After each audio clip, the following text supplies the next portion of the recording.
Greg, this is Two Guys Talking Golf featuring special guest Brian Knudsen. Knudsen, welcome to the show.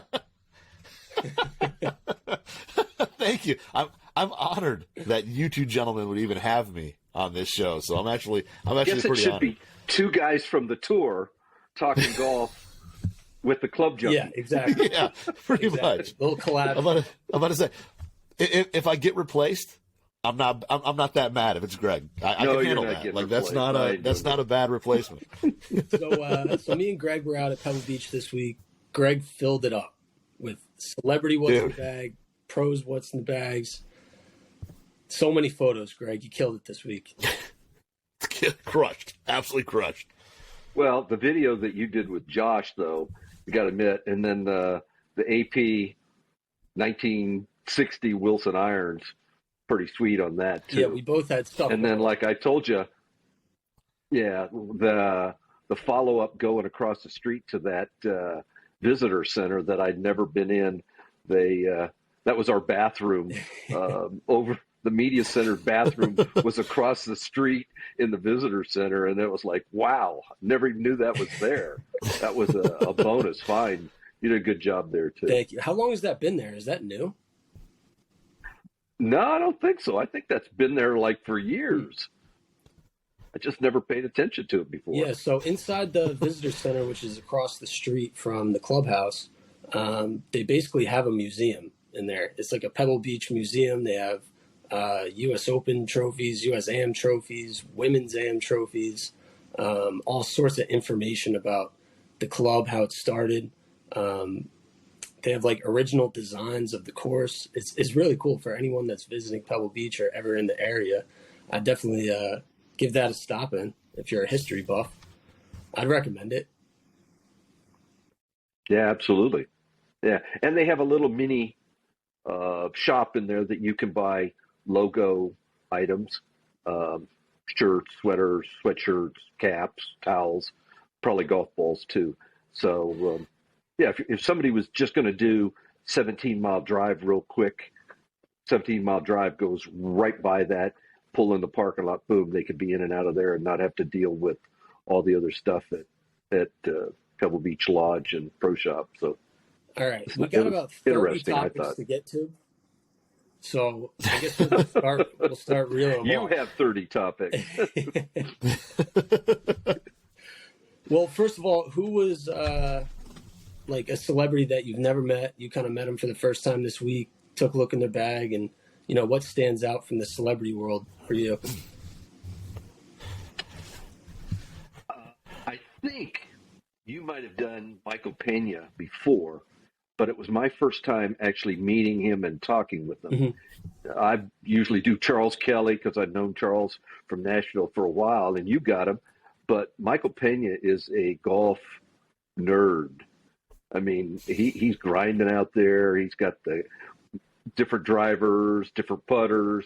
He's taking this serious. This is like his major, I think. And Alfonso was the same way. And Darius Rucker. They were all kind of hitting balls together and talking about who played the most, who's playing well, or whatever. So I enjoyed my little interaction with Michael Pena. He's a golf WRXer, even if he's not on the site, which he might be. I never did really ask any of those guys, hey, do you go on Golf WRX? But it might surprise you. Yeah, I had no idea he was such a gearhead. I was taking a look through his what's in the bag. He's got a Paradigm driver, a G430 driver that he was testing like on the range right before the event started. Normally you don't see that from celebs. They have their 14 bag setup they've had for a year or two, and they just go out there and hope for the best. But he was like seriously getting dialed in. He was trying different Bettinardi putters. You got to respect that for Pena. Dude, that BB8 Trisole with the wizard on the bottom that he had is, absolute fine. I mean, both Bettinardis that he had in his bag that Greg photoed were awesome, but that one with the wizard on the bottom, and it says tour department on the hosel and everything is just awesome. I was like, that's a really sweet. Is that putter. a custom one, or have you seen that before? It's custom. It's probably something he probably went to the Hive or something like that, and either got fit or they built it for him. But yeah, that's basically a tour piece or a custom piece for him. I wouldn't be surprised if David Kubiak didn't hook him up last year, because there were a number of the celebs that he talked to and worked with. Mia Hamm was one. I'm pretty sure he did a putter for her as well. She wasn't at the tournament this year, but David interacts with a lot of the celebs that come through there. They recognize the name. If they're not like Josh Allen and have a tour player that hooks them up with a custom tour Scotty. Yeah, we'll get into Josh Allen's setup for sure, but we got to talk some pros. There were a couple big switches this week, and we caught Kevin Kisner's what's in the bag for the first time since he switched over to Wilson. But we got to start with Jordan Spieth. I mean, he doesn't switch drivers too often. Back at the Travelers Championship, I think he gave the TSR3 run that week, but quickly switched out of it. I think he switched out of it before the event was even over. He was playing the TSI3 before, then he gave the TSR2 a run, or TSR3 a run at the Travelers, switched back to the TSI3. Then this week, he starts working with the TSR2, which he's never been a 2 model guy from Titleist. He's always been a 3, but he started trying out the TSR2. Now, I was talking to JJ Van Wiesenbeek, who me and Greg talk to all the time. He's the Titleist club fitter. He helps with irons, definitely metalwoods a lot. Well, he's actually in charge of the operations out there right below Chris Tootin. So a little bit more than just a club fitter. But yes, he knows what he's doing. He definitely knows what he's doing for sure. So they were kind of going through a little fitting session, and I caught up with JJ afterwards. And Spieth presents a bit of a challenge for a fitter because he plays 6 different shots off the tee. He has a high cut, a low cut, a fairway finder, a mid draw, a high draw, and he wants to try out all these shots when he's testing a new driver. So they were kind of struggling with the TSR3, I guess, with spin almost dropping a little bit too low when he's turning it over right to left. And the TSR2 really helped him out with that. Kept that spin in a more consistent window, and the fades, a little bit more forgiving, not slicing off the planet. Did he stay in the same shaft? Yeah, same shaft, but he switched the hosel setting. Okay. He was either in D1 or in A1, and then switch between those two. Kind of just bring that loft down. I think he was in A1 before. He was in A1, switched to and went D1. to D1. Okay, I think so. Which takes the loft down, I think, 0.75 degrees. TSR2 is a little bit higher launching, higher spinning, so just dropping that down a little bit. But definitely a big switch from Spieth. Knudsen, did this surprise you? Oh, yeah, for sure. I mean, like you said, he played TSI3 forever, but after, listening to JJ's explanation, it makes perfect sense. I ran into a lot of the same issues with a lot of the new Titleist woods that, I tried, especially with fairways for me, trying TSR3, I had to go to 2 because I just couldn't spin them enough. So makes a lot of sense. And like you said, with him trying to hit all those different shots, I don't think he can, put in the bag the lowest spinning possible driver because, like you said, when you start working it right to left, that spin number drops and you're going to lose a ton of distance on that thing. Greg, I don't know if you're mature enough to have the beer please sign.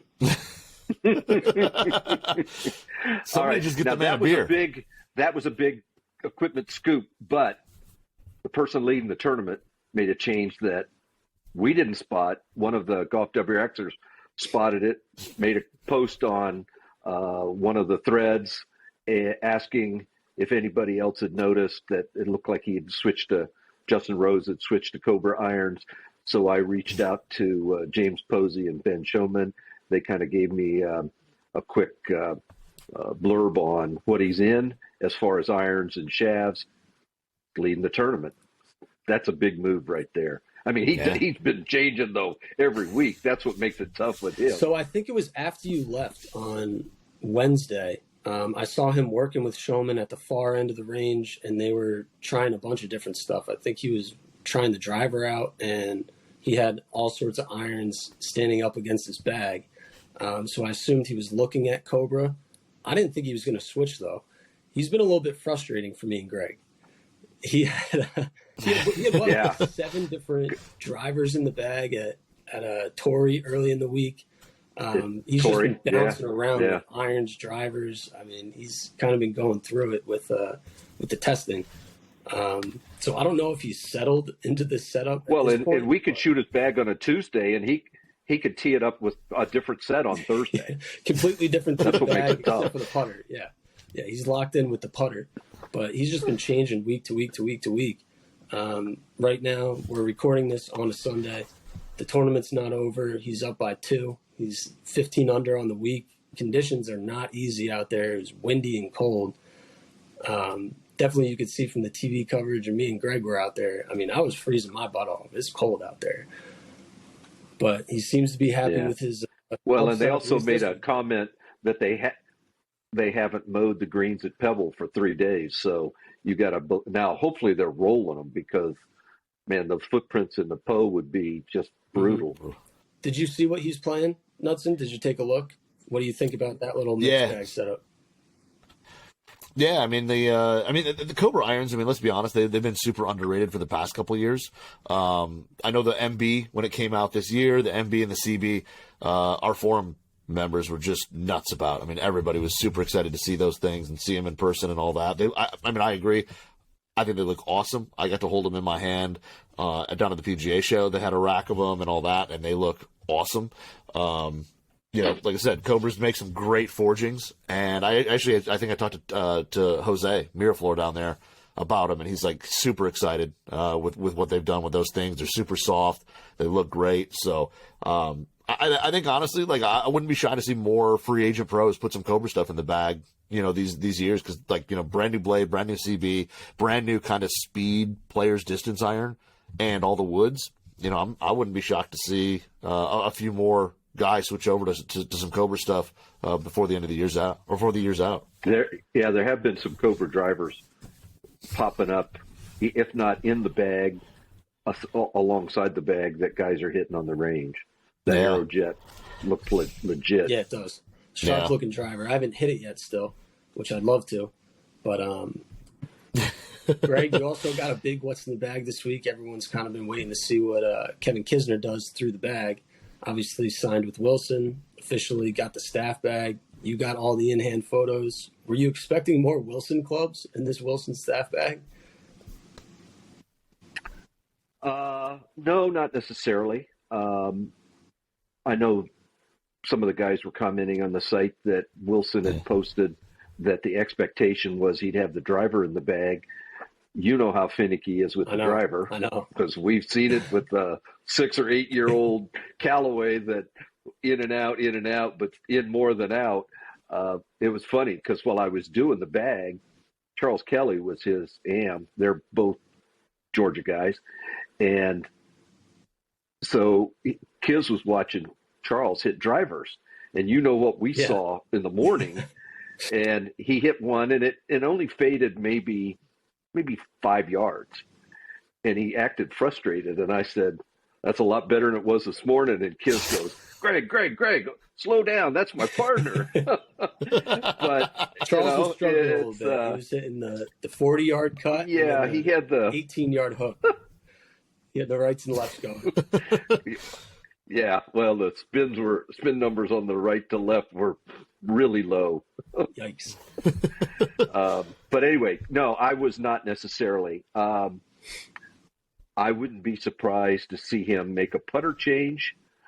He already made one putter change to Callaway, but now that he's not necessarily tied into a putter, the Sharks are going to be in the water looking for a possible change. I heard a number of reps talking about, he doesn't have to play a Wilson putter, so they're going to be moving in on him. So whether he changes or not, it'll be interesting. But no, Kiz is always hilarious out there. I thought it was a pretty solid setup in the bag. Didn't surprise me at all. Do you have any Kisner stories that are PG friendly that you could share? I know you've kind of been decently close with him for a number of years. Not really stories necessarily, but he was testing stuff at the end of the year, and I spotted it right off the bat. And, I'm not out to embarrass anybody, and his contract wasn't up. And I was like, you don't necessarily want me to shoot this, do you?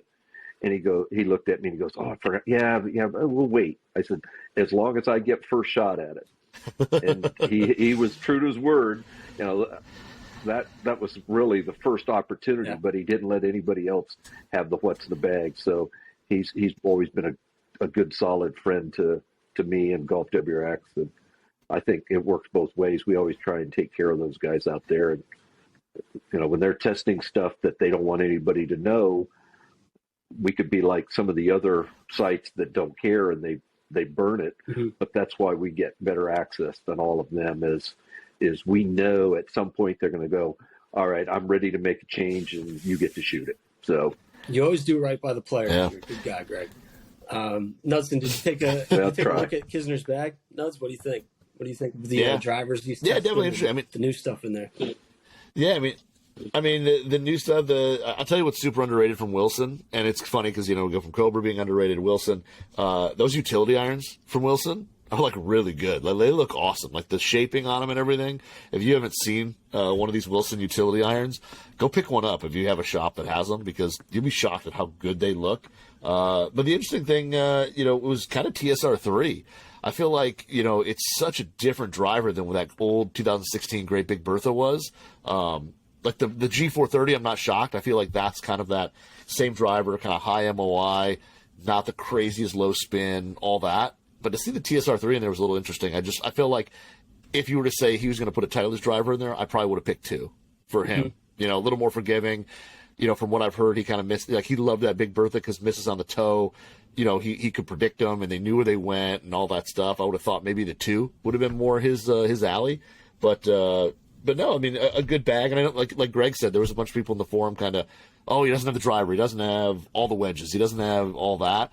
It takes a little time. And Kisner's not, and Kisner's not a guy who makes changes very quickly and very easily. So I think, by the end of the year, maybe we do see all the wedges in, or we do see the driver or whatever, but there could be just some tweaks and some testing and all that he just hasn't finished yet, and who knows, like you said, Greg, with putter, Wilson came out with all those kind of prototype milled putters. We may see a Wilson kind of Fang Odyssey number 7 stop putter from Wilson in the bag. Like, who knows? But it's too early to jump on him yet and say, where's all 14 clubs? Like, we're just not, it's too early in the year. Well, and somebody made some comment about he's got a 12 club. I wouldn't even bet that it's a 12 club. I mean, I don't know, but 10 more realistic. Yeah. Some room to. I mean, they'd love to see him in the driver, and that doesn't mean he won't, like you said, at some point. And I know he's tested it. Put it in play if he gets the right shaft and the right rat glue location and everything works out fine. Then he'll be all over. Rat glue is crucial. He does have a Wilson Dynapower 3-wood, though. Have you hit that? Yep. Nuds? I haven't hit that, so I can't really speak on it too much. No, I haven't either. We've got some Wilson Dynapower stuff showing coming to the office shortly. I actually just got an email from one of the guys over there, and they were putting everything together. There was a little delay in something, so we should be getting it soon. So I'm actually kind of excited to hit the driver and the fairway. Like, it's kind of cool to see Wilson putting a bunch of tech into some new clubs. And I mean, the forged irons have always been good, so that's just kind of known.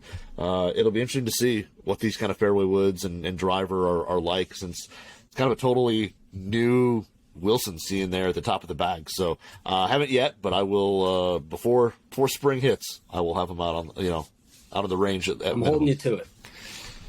Okay. Another guy I guess we haven't shot his what's in the bag in a little bit. We got a Camilo Villegas update. I was taking a look at his clubs as I was shooting them, and he's a really cool guy. He was just hanging around, talking a little bit of equipment with me.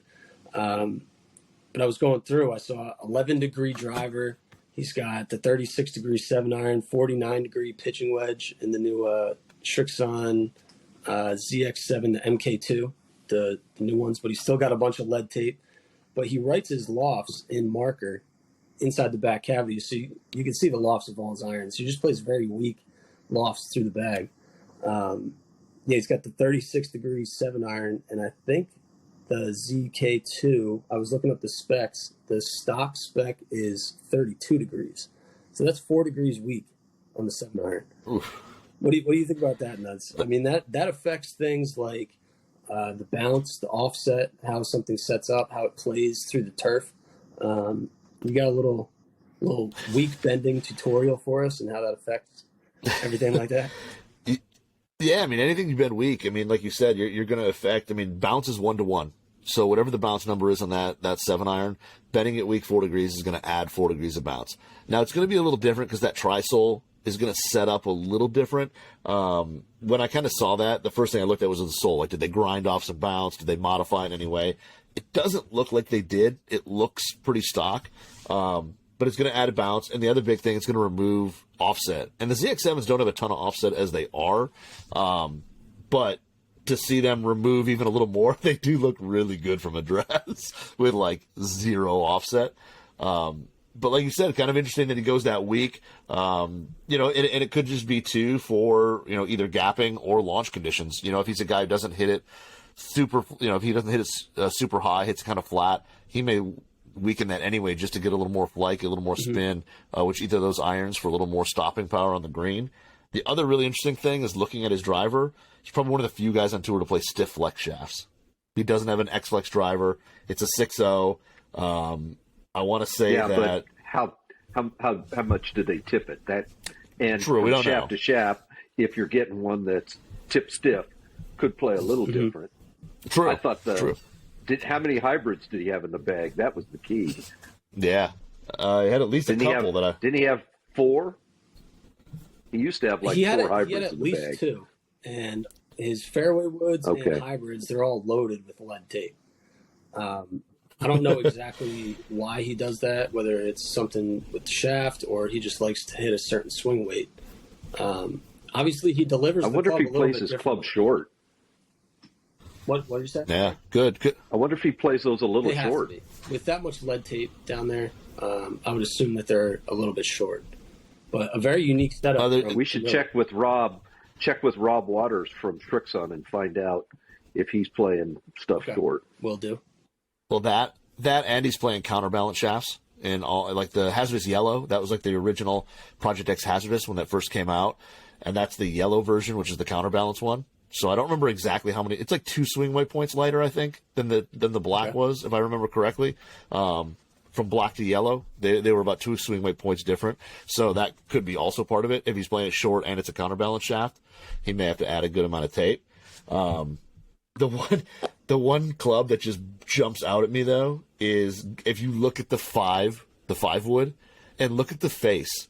He's worn it down so much that it almost looks like you can see, like, it's almost like the face insert is now visible on the face, which is like unbelievable. Is that just from natural wear and tear? I would think so. I mean, I mean, I don't know why you would do that. I mean, maybe for a visual thing for him, maybe. I mean, he draws these lines across the face at certain points, but I think it's just hitting as many balls. I mean, that's a 2016 M2. So, I mean, that's a club that's 7 years old. It's a modern classic. Exactly. I've noticed that a lot of guys are drawing on, whether it's silver or white, but little paint strips on the face. Like on one of the grooves, Camilo, it looks like he does that center groove. Obviously, Xander, and we've seen Hideki do it. Not as successfully as the other two, but he's done it as well. It's just interesting. These guys like to look at the face more than I ever thought that they did. I don't know if it's becoming more popular or whether I just didn't notice it before. Is that something that you've seen for years and years, Greg, or is it popping up more? No, I think it's popping up more. And I don't know who actually started it, but I don't remember it years ago. And that's all I got on Camilo. But you got a bunch of other pro what's in the bags. You got Lanto, Jonas Blix, Fabian Gomez, Soon You'll Know, Bo Hostler, Willett, JB Holmes, Harry Higgs, Matt Fitzpatrick. I mean, you just got a bunch this week. Is there anything that you noticed in some of the other pros' bags? Well, Bo Hostler was a change. He went to Titleist at Farmers, I believe. somebody had posted that I don't know if Jay Wall had mentioned it or somebody saw it on TV, but so we got his bag, and it's not full Titleist yet. He's a big lead tape guy. Yeah, He's got the whole cavity filled in. I told him Piercy's irons until I realized they were cavity bags. I told Piercy, I said, Hostler's trying to catch up with you. He might have more lead tape on his than Piercy. Well, he does way out of the toe fill in some of those cavities, and one of his wedges looked like about 10 strips of lead tape out there. Just put the whole roll on there. Yeah. I'm wondering if he's got to do it himself, maybe. I don't know. I got to ask him. I can't remember the last time I talked to him. It's maybe been 3 years since I've actually had like an in-person conversation with him, but I'd like to know. It always makes it a little bit cooler when it's the player themselves putting that lead tape on there. Yeah, for sure. Yeah. And then Harry Higgs made the switch too. He looked like he comboed up P7. He used to play full P770s, and now he's got a combo with the MCs and the P770s in the bag. And they're the new P770 at the top end of the bag that he runs through. Looks like 7-iron or 6-iron or something like that. But then he threw MCs in for the short irons, which I think is somewhat new, at least new this year at some point. Like last year, he was all full 770 throughout through the bag. And we had some conversations about JB Holmes' putter. Greg, do you want to tell that story? Well, I shot his bag while he was putting. Then when he came back, I asked to shoot the putter, and JB said, "There's only 2 of those putters that have that insert, and I own both of them." So I don't know exactly what was different, and I asked Andrew to, if he knew, or I wasn't 100% sure that David Kubiak would know, because actually Nathan Brown, who's now the swag rep but used to be the Bettinardi rep, was the one that made them for JB. JB's been out for like 3 years or something like that, healing up from a number of surgeries. So I don't know. You'll have to maybe give Sam Bettinardi a call and track that down. It would be better than interviewing the swag rep to talk about Bettinardi putters.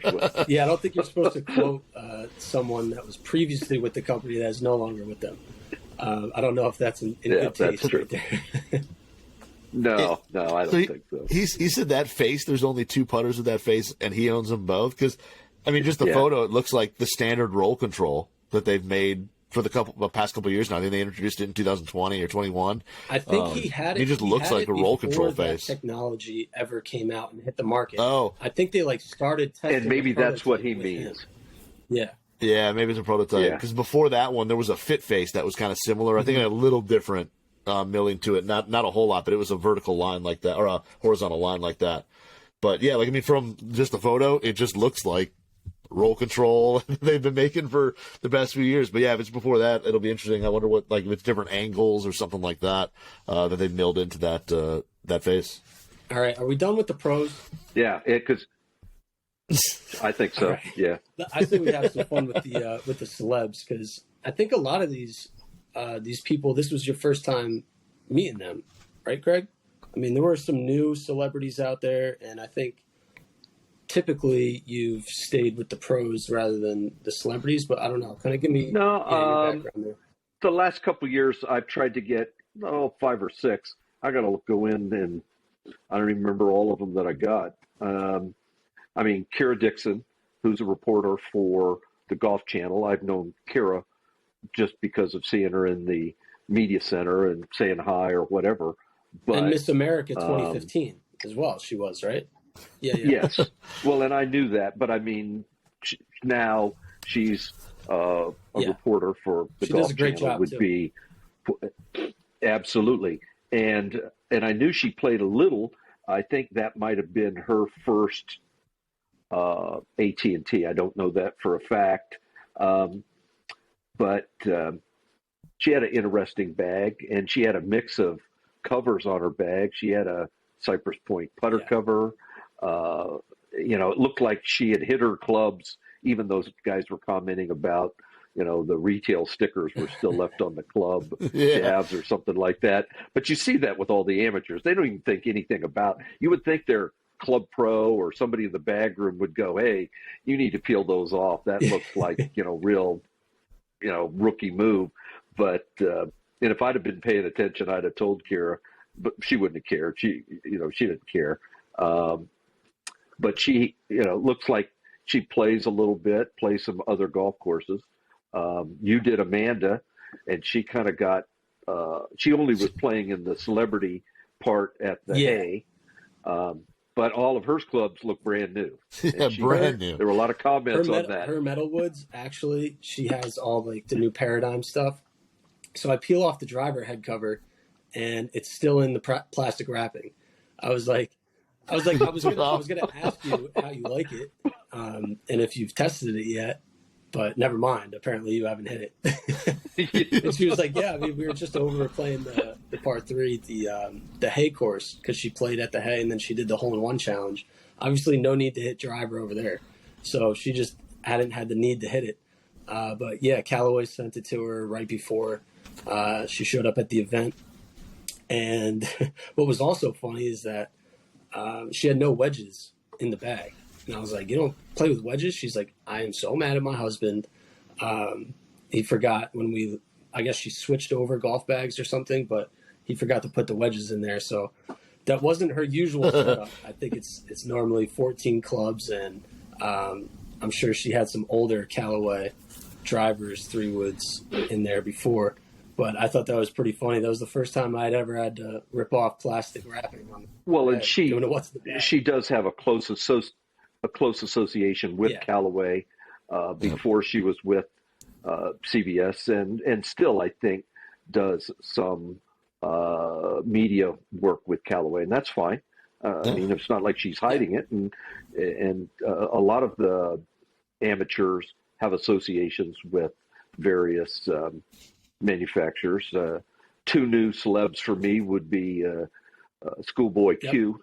I'm not a big rap guy, you wouldn't think, I love Schoolboy Q. He was interesting. You like his music. You like rap music more than you let on, Greg. I know it for a fact. He was really into golf too. My gosh, I mean, when I asked him about, because he had his guys there, but I always asked the celeb or the player, is it all right? I told him what I did. Okay, if I shoot the bag, he was like, oh yeah, absolutely. He was like really into it and into equipment. Yeah. So then I wanted to get Macklemore, but I didn't notice there was somebody way down at the far end of the range, and I'm not kidding. I thought the guy was like about 90 because he dressed like he was about 90. And then I walked down there, and it's him, and they're getting ready to go. He and Schoolboy are going to play, and their guys going, you're on the tee in 10 minutes, and we still have to drive to the golf course. And so it was like a quick walk by. He had some interesting stamped TaylorMade irons. He's got his Bogey Boys line, but they're both really nice guys. I mean, like really nice guys, and funny. I mean, they already started picking on each other there. Yeah, I think Schoolboy Q started playing golf like maybe 4 or 5 years ago, but it started because of a bet. Like one of his friends bet him that he couldn't make a birdie within like a month or 3 months or something like that, and he ended up winning the bet. He worked really hard, he joined a club, made that birdie, and he didn't stop there. I think he just got really addicted to the game.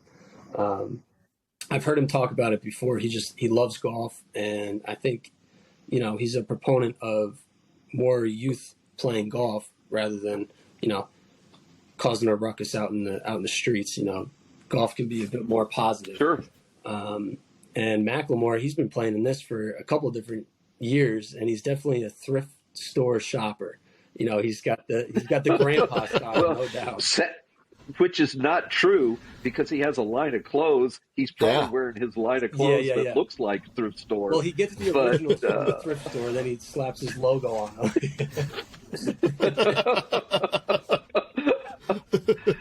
But yeah, he's got the Bogey Boys. No, but they were and both have a cool whole guys.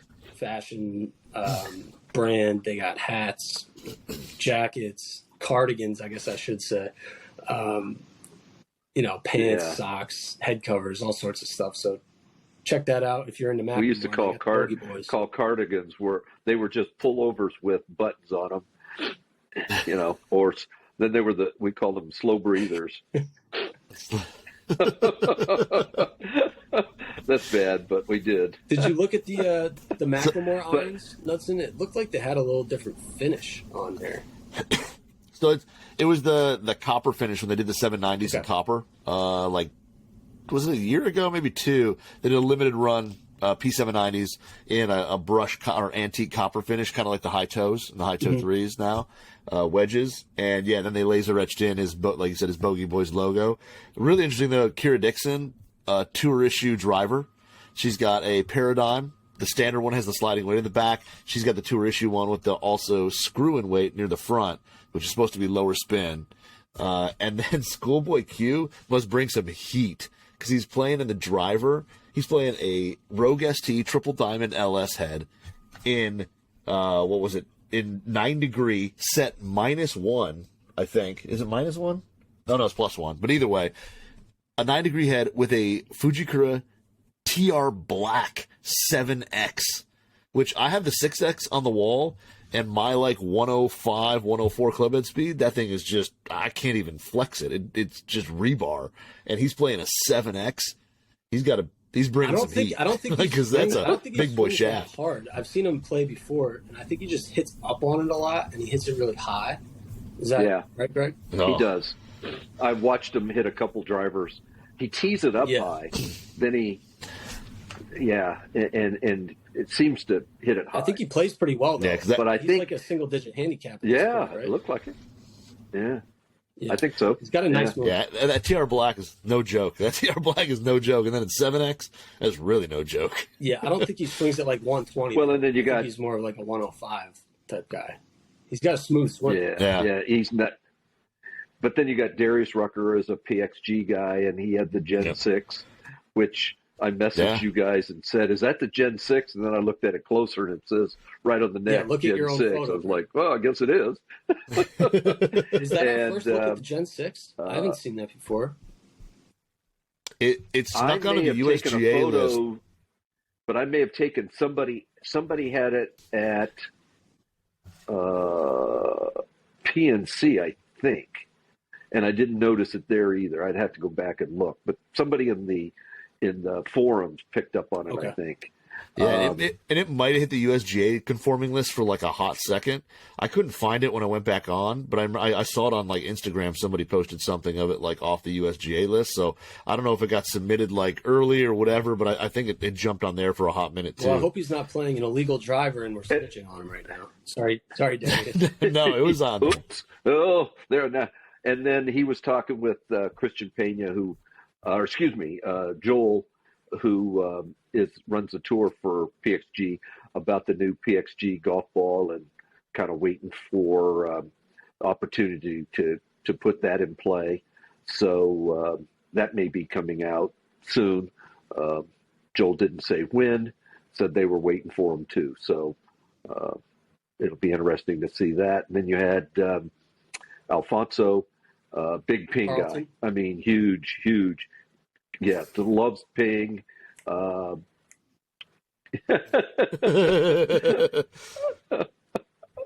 Let's stand up, Andrew. Let's see the full dance move. No, let's see you do it. I just did it. That was well timed. So yeah, there was some interesting stuff in celebs, and like I say, over the last few years up there, I've gotten Belichick before, Peyton Manning, trying to get the football, baseball, some of the singers, stuff like that, because it is interesting to see some of them. They've got old stuff and they're never going to change, and then to watch either TaylorMade or Callaway try and stuff a few new drivers in the bag, because they do an amateur count there too. Oh, do they? And I think that's a big deal for them to say we won the amateur count. Yeah. So, yeah. And I would think it was Paradigm that won them, because I saw more of those in some of the bags than anything else, I think. Yep. And then Hard to say. I was able to corner Josh Allen in the parking lot. There you go. It was after the hole-in-one challenge. I don't know. They might have been going out to play somewhere else. I think they played like Cyprus in the morning, and they had this whole big day planned, and I was able to kind of stop him for a minute or two, get a look at his bag, hear some of the stories about it. What caught me by surprise was the little Jordan sneaker cover that he had on the putter. I was like, ooh, there's got to be some heat under there. And he pulls it out. We have the full video on GolfWRX Instagram. That's at GolfWRX. We got a full Instagram reel of him going through the bag. But yeah, he's got the Jordan 1 with the elephant print putter cover. And then underneath, he's got super custom Scotty Cameron with his number, his jersey number 17 on the face. He's got the Buffalo Bills colorway paint fill. Then in the bag, he had a new Stealth 2 driver with Fuji TR. I think it was a 6X black shaft he had in there that he just got. He was all fired up about it. He's got a 2-iron. He's got the P790 UDI, P770s through the bag. Then he's got some awesome TaylorMade high toe wedges that he did have in the bag last year. Brought him back again this year. It's pretty cool stamp job on the back there.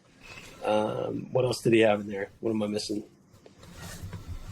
I think and then he really just got about a 3 wood Yeah. as well.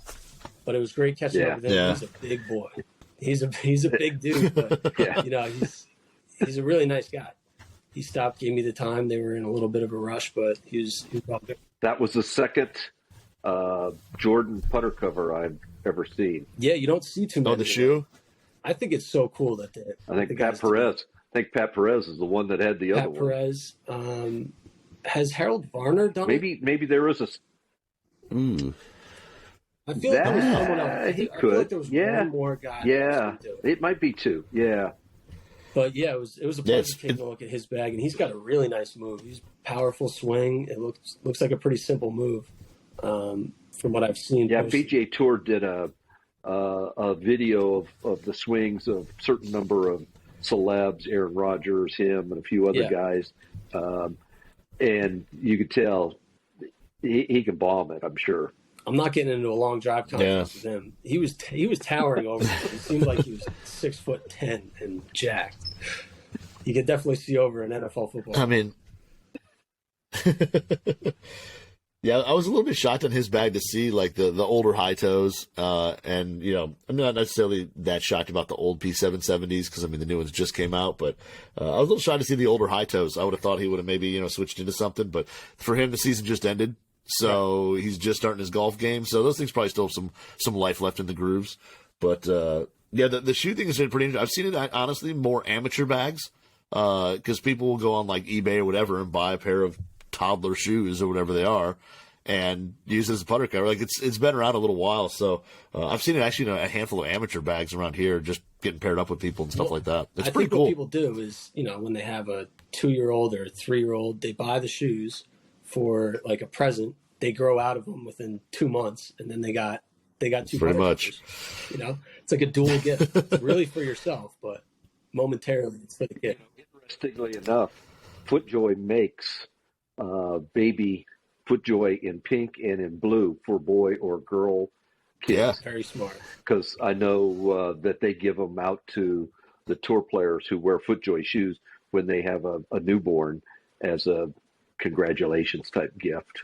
AD does up a stamped wedge for them with the name and the birth date and the birth weight and length and all that. And I know Scotty has done some custom putters for certain players that have had a baby. So anybody out there that you can get those miniature FootJoy shoes, but it doesn't have the same pizzazz as Air Jordans. Was that a FootJoy ad read, Greg? No free ads. Sounded like it. Number one shoe in golf. I'm wearing a pair right now. Oh boy. Wow. I was kidding, but maybe it really is sponsored by FootJoy. Yeah, maybe. All right. We got to call FootJoy up, ask them if they can send over some checks, because I'm getting the check. You guys just stay out of it. it's true. I'm not wearing any shoes at the moment. Yeah, I'm barefoot, so I guess I'm not getting any. All right, the last topic that I have on the list, I don't know if Greg wanted to talk about anything else afterwards, but these Arnold Palmer irons. So I was just walking by the putting green, and they got the putting green. There's a little walkway, and then there's a line of shops with a green awning. There's a bunch of different things. I think there's like a pro shop, then there's a women's shop. Then I don't know. I didn't go into all of them, but there was a Golf Links from the past. There's a jewelry store. A jewelry store? Yeah. I've been in that Golf Links shop before. Yeah, I walk in. I had never been inside of it. The guy at the store, his name was Chris Little. He's actually Lawson Little's grandson. And if you know anything about Lawson Little, I did not. Lawson Little. I did not know, but two-time major winner, U.S. Open, U.S. Am, maybe a PGA Championship so in he there. Won, he won back-to-back U.S. Ams and back-to-back British amateurs as well. So, yeah. Wow. I knew it had, okay. Yeah. He went back-to-back and then back-to-back across the pond? Both. Wow. He won like 32 matches in a row, and then he finally lost, I think it was U.S. Open back when they were playing match play to Byron Nelson. So he was 32-1, and the only person he lost to was Byron Nelson in that run. So he's kind of a stud in his own right. But this store called Golf Links to the Past, just absolutely stacked with memorabilia, autographs, all authentic stuff too. But as I'm going through on the back wall, they have this set of irons. And before I even knew what they were, I was like, those have to be something to be displayed like they were in a shop like this, because, things selling for $25,000 or $50,000 was, not a surprise in there. There was plenty of stuff that was worth that big. And these were coming with a $275,000 price tag. So these are no joke. Wow. And as I learned more and more and more about them, the story just got more and more interesting. So they're Wilson staff model, Dyna-powered blade irons with custom, I think they're lead plugs. I don't think they're tungsten, but they have plugs out in the toe that I guess he put there himself. Now, these are the exact... Yeah, I would think lead. Because tungsten wasn't big I think back lead. in then. I don't think they were using tungsten quite yet, but, a lot of irons. Tiger Woods has been doing this basically through his career, putting some tungsten plugs out on the toe section. So Arnie was definitely before his time. So this particular set, 1960, 1961, they were in the bag. He got 14 wins with them, including the 60 Masters, the 60 U.S. Open, and then he won the 61 British Open over at Birkdale using these irons. And the U.S. Open he won was at Cherry Hill. So pretty famous irons here. They acquired them through Joe Black. Greg, I'm hoping that you know who Joe Black is. Former president of the PGA of America. And had been a rules official at Augusta for years, and I'm sure knew Arnold very well. He was definitely well known at that time.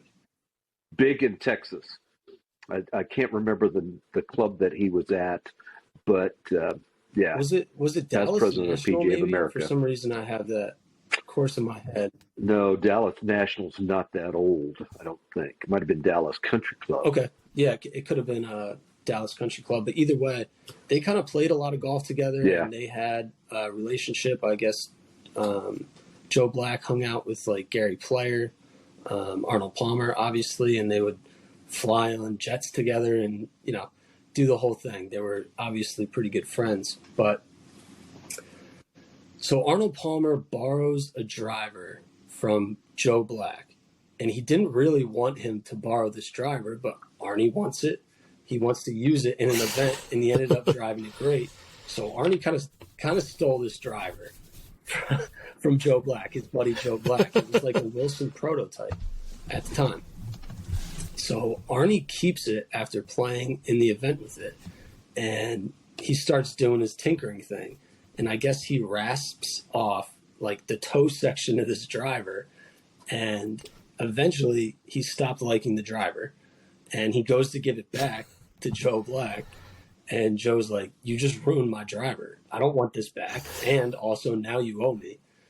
So he was trying to get one of Arnie's backup putters that was like a super custom job. He only made 2 of them, and that was his gamer at the time. I guess he attached like a flange on the back by himself, and he made 2 of them. Joe wanted one of them. Arnie wouldn't give it up. But Joe still needs something, so he was like, every time I see Arnie, I'm like, "Hey, where's my putter? Where's my putter?" So it was after one event. Arnie looks at Joe. He's like going to put his bag, I guess, in the car or transportation or whatever. He looks at Joe, and he gives him the irons, and he's like, "I never want to hear another damn word about that putter again." But it was these irons that he was playing with for 2 years. Some of the most valuable irons, in the world right now, other than probably Tiger's Grand Slam irons and a couple others. But these are about as cool as it gets to me. And big shout out to Chris Little in the store. They allowed me to take down one of the 7 irons, shoot some in-hand photos so you can really see what they look like from a dress. This is a modern blade to me. Looking down at that, that's what these guys want to see. It is tiny. The head's tiny. There's no offset on there. He's definitely got some modern weight structure that he's added. Yeah, almost onset. It's almost onset. That's right. It's interesting that you commented on Arnold taking a rasp to the toe of that driver, because that was very common on persimmon woods then. They had a tendency to look close-faced, not because they sat close, but the way they were refinished.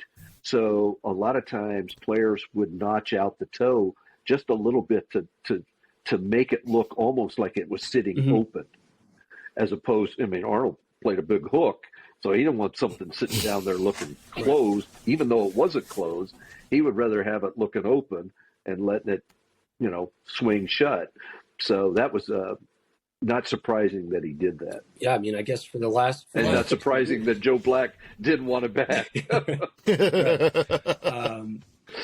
Guys do that these days. They deal off the driver, whether they bend it or it's with the hosel. These days, they can do loft lie adjustments with that, kind of make the face look more open. But, there's very few good players that want to look at a super square or shut face. I think that's very common. So I obviously don't know anything about playing with persimmon drivers or taking rasps to the toe, but I guess it was pretty common. Did you ever do that for yourself, Greg? I did many a time. Yep. Okay. So if you want to see these irons for yourself, you're ever in Pebble Beach, they're sitting in the shop, they're on display. Joe Black wrote a book, so he has a whole excerpt about this exact story, telling the story basically that I told.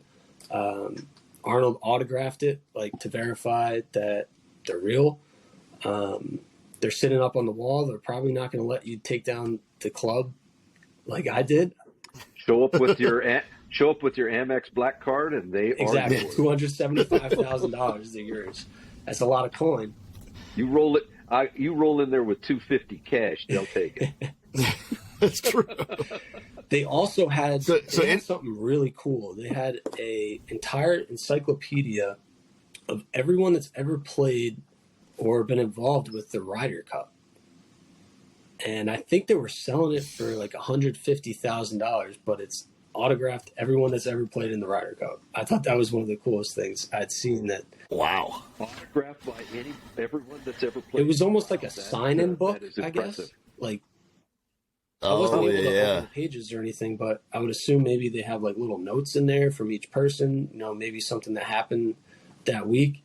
But yeah, all the participants, I'm sure, rules officials and volunteers and people were signing it, and they have those in the store. They have such cool stuff. Wow. Highly recommend. Yeah. Just browsing the shelves, even if you can't afford it. Yeah, I've been in. This is the first year I didn't go in there. I've been in there many a time, and it is very interesting. I have a lot of memorabilia that they have in there. Of course you do. I've talked to the guy. I said, "Hey, if you want a backup, I'll sell you some stuff." He's never been interested in You could buying. open up your own store. You could do an East Coast version of Golf Links to the Past. Tennessee. So, interesting thing about those irons, if there's lead out in the toe, I did the experiment like 20 years ago when I was like getting in a club building where I like drilled out 3 holes in the bottom of a wedge and extremely unsafe way melted down some lead tip weights and then poured them into the holes and sanded them flush so they kind of look like that. And 3, I don't remember how big the holes, but they look bigger than the holes that are in this one. 3, I think I netted maybe 2 grams of weight. Really? If that. I think it was like 1.5 to 2 grams from 3 tip weights that were, I don't remember how many grams at the time, but removing the steel, putting lead in, I didn't net a whole lot of weight in those heads. But I did do something like that with a wedge, and it was extremely unsafe to just melt lead in a garage. You don't even know what you're talking about. We used to melt lead sinkers from fishing lures to put in driver heads. We'd bore out a hole. Sometimes the manufacturer, they would just pour it in there and it wouldn't stick. You know, they put it back in. So we drill holes in the side and then remelt the stuff in there. We're in a room with no ventilation in the bag room, melting lead sinkers and doing stuff like that. It was like, horrible, really not safe, but we did it all. It all makes sense. Maybe that's why your brain's a little. Maybe that's why your brain's a little. Yeah, exactly. But yeah, so it's not just about adding weight. It's also like the location of where you're adding it to kind of shift that CG away from the heel. Just to clarify for those that may not exactly understand. That's all I got, equipment-wise for Pebble. And if you look at how narrow those clubs are at the hosel versus the toe, any weight you moved out at the toe made a big difference. Yeah. And because there wasn't much in the neck area. Just kind of looking at some photos that I had from the Arnold Palmer forum thread. Definitely go through the GolfWRX forums. Greg has 95 what's in the bags in there, but the Joe Black book is called A Few Good Golf Stories. So if you're interested in just picking up the book, I'm sure they have it on Amazon Prime or wherever you buy books. I don't know. I don't know if people go to Barnes and Nobles anymore or what, but I think you could probably find it on eBay. There's always somebody that bought it, read it, and now wants to get rid of it. I'm sure you have that book in your collection, no? No, I don't, and that would be interesting because I have over 1,000 golf books, so I'll have to track down Joe's book and add to the collection. What would be your number one book recommendation for golfers? You got one that sticks out? I know I'm putting you on the spot pretty hard. Well, it depends on if you're looking for course design books, instruction books. Hogan's books always start out with, somebody that's trying to get into learning the game.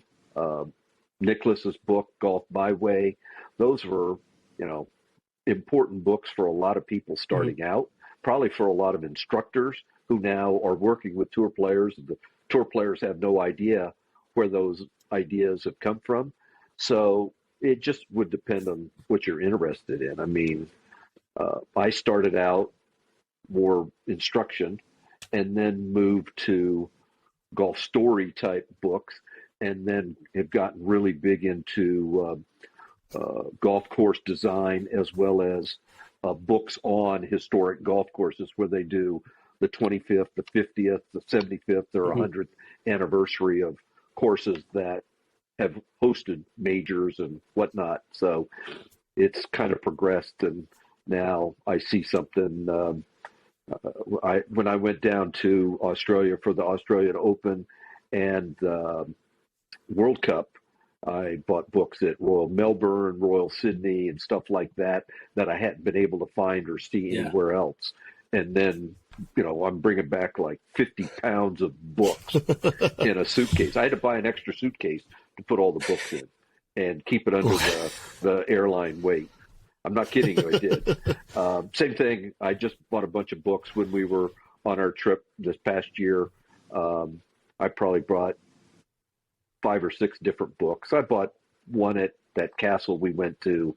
I don't even remember the name of it. That was, like 900 years old or something. Just interesting stuff. So I will say my favorite piece of golf literature is GolfWRX.com. You can find it at GolfWRX.com. I love it. You got a favorite golf book? Love it. Are you not a reader? I'm not a reader, man. The funny thing is I have 2. I have like the first Sunday in April, like the Masters, which is like a collection of stories from the Masters sitting over there. And then I have like a dream golf book that's like all about Bandon Dunes. Both sitting right there. I haven't read a page of either one of them. They're showpieces. Yeah, pretty much. They're showpieces. So, yeah, they're just they're just coffee table type stuff. Just icebreakers. They're not even real books. He hides money in there so his wife doesn't find it. Yeah, that's what the club fund is. That's great. So me and Greg are out this week at TPC, Scottsdale. Oh, welcome to the desert, Greg. Yeah, I do reside here now. The greatest show on turf. Greatest show on grass. I will try to get some follow-up information on Justin Rose's switch. What else did I have to do? I had one other piece of homework. From me? I know there's Did one I give other you thing something I to gotta do? find out there. I will try to find everything I can. I think we got 24 of the top 25 golfers in the world this week playing in the event. So yeah, it's going to be packed again. So we'll try and knock out a bunch of those. What's in the bags? We haven't seen Rory for a while. It'd be interesting to see what wedges he has. So there'll be, because he made a big wedge switch recently, and we'll see. Yeah. That may be because he was out of the States. Some of these guys have contracts that only hold them obligated to play certain club numbers when they're in the United States, and they're free to. And it may have been that turf interaction over there on the course. He was looking for a different bounce, and he happened to have something. I mean, it may not been like, I need a better wedge. I just need something with the correct bounce to work for what I was playing off of. And we'll find out. We'll ask him. And Rory's kind of an equipment geek, and I'm sure he'll tell us. No, we don't want to start a fight with Rory, okay? No, not at all. It's like, Rory's a geek. Don't clip that out. That was not within in bounds. Okay. He is though. No, he loves golf equipment. He's really smart when it comes to his golf equipment choices. Very so if he made that change, it was for a reason. He didn't just do it because he didn't have enough wedges over there and he had to rush. Like he made it intentionally for a reason. So we'll get that. He was not going to Nevada Bob's and buying something off the rack. Exactly. He wasn't at Play It Again Sports. Any other takeaways from Pebble? This was a great show, guys. I mean, we fit a lot in. We were efficient with our time. Yeah. No, I mean, it's pretty cool. It's one of those, dreams that, like, as an amateur, you're always like, man, it'd be kind of cool to go play and do that stuff. And, but no, there's some cool bags. And like I said, it's kind of interesting to see some of the amateur equipment and see kind of the stuff they get and who's into it, who's probably not into it. It's pretty cool to see. So I appreciate you boys out there taking all those photos. Always happy to take care of you. All right, Greg. Thank you for joining the show. I'd like to do this more regularly. Thank you for having me. Always enjoy it. Yeah, it's always good having you, man. Always good. All right. We will see you next week on maybe 3 Guys Talking Golf. If Greg's not free, then we'll see you in 2 Guys Talking Golf. I'm never free, but I'm always reasonable. All right. See you tomorrow, Greg. All right. Take care. Y'all have a good evening. Peace.